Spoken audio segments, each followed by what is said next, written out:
Where is God in the trials of life? How can you see Jesus when the world is against you? Let's think about it.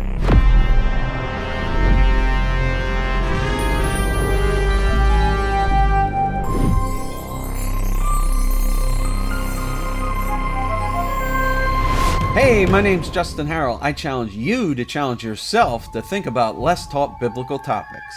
Life can be difficult sometimes. Real difficult. Do you ever feel like the world is against you? Like every single thing that can go wrong does go wrong? Like you have a sniper laser pointed right at you.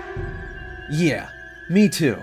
In fact, the day I write this video is just such a day. Not even a day really, more like a string of days. And it feels like a tractor pull. The farther I go, the tougher it gets.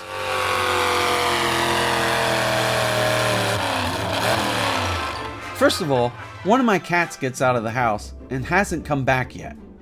Yeah, this cat. I caught a cat in a trap, but it was a feral cat. Actually, by now, I've caught 4 cats. Serenity Now. Then my tire pressure light goes on. I have a slow leak. My tires are 6 years old, so I need new tires.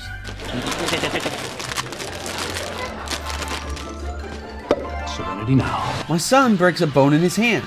His right hand, the one he uses the most.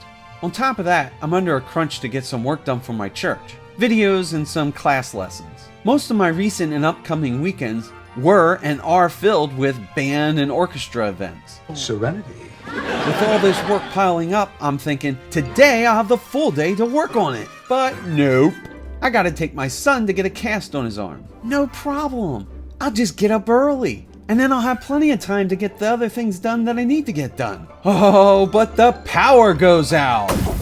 And normally when we report it, they have it fixed before the time they estimate. But not today. Serenity Now! There are high winds, so now there's a delay. So now I have no internet or power. Oh, but my cat trap caught another cat. But it's not mine. Serenity Now! My computer mouse stopped working the other day. My shift key got stuck. Oh, and once the power came back on, my optical network terminal, then you know the box the Fios goes into that gives me internet, it wouldn't come back on. The power supply was dead, and my dual monitor setup was on the fritz. And to top it all off, while the power was out and it was dark in the house at 6 a.m. in the morning, the kids overflowed the toilet. Serenity Now! Now I got toilet water running all over the house in the dark. And I'm shining a flashlight trying to figure out where in the world the toilet water is. Now this whole scenario may sound funny from the outside, but let me tell you something. When you're living in the moment, it ain't funny. When life gets like this, you can't help but wonder why. Why? Probably because this whole universe is against me. Why is God allowing this? What's he trying to cultivate in me? What lessons do I have to learn from this? When life gets this crazy, it feels like the day from hell. It feels like you're wrestling the world. But take some time to reflect on the lessons being taught to you. Re-examine your priorities. Maybe you're wrestling with God. Jacob wrestled with God in Genesis chapter 32. At the time, Jacob had a string of incidents that probably had him pretty stressed out. Have you ever heard the tragedy of Jacob's wives?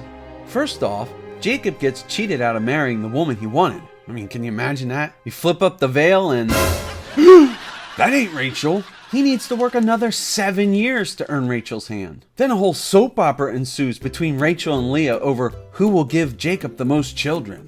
Reuben, Simeon, Levi, Judah. Give me children, or I will die! You see my other 4 children? I think I know what I'm doing. You still hungry? I don't like this. Okay. Give me. There. Yes, another. Now, Tommy. Hey, that's cheating. Hey, Jake. Take Zilpah. This is madness. Okay. God. Usher.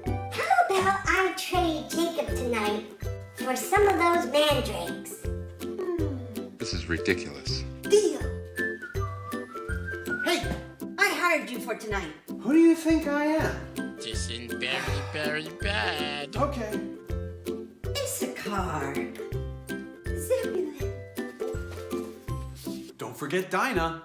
Finally, Joseph. I mean, can you imagine trying to make 4 women happy? No, not actually.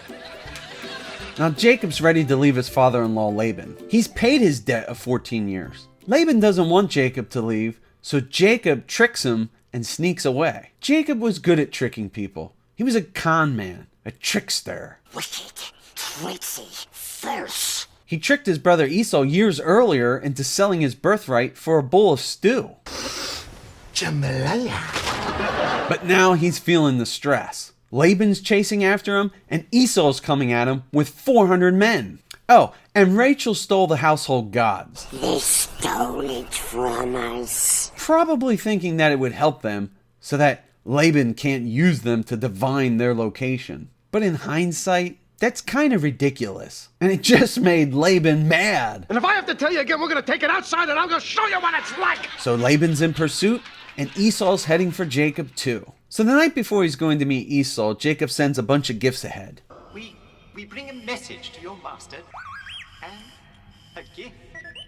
You know, to butter him up, to schmooze him over. He sends his wives and his servants and children across the Jabbok. Now it's just Jacob in the dark.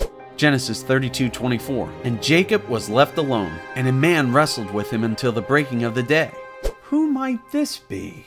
Genesis 32:25-31. When the man saw that he did not prevail against Jacob, he touched his hip socket, and Jacob's hip was put out of joint as he wrestled with him. Then he said, "Let me go, for the day has broken."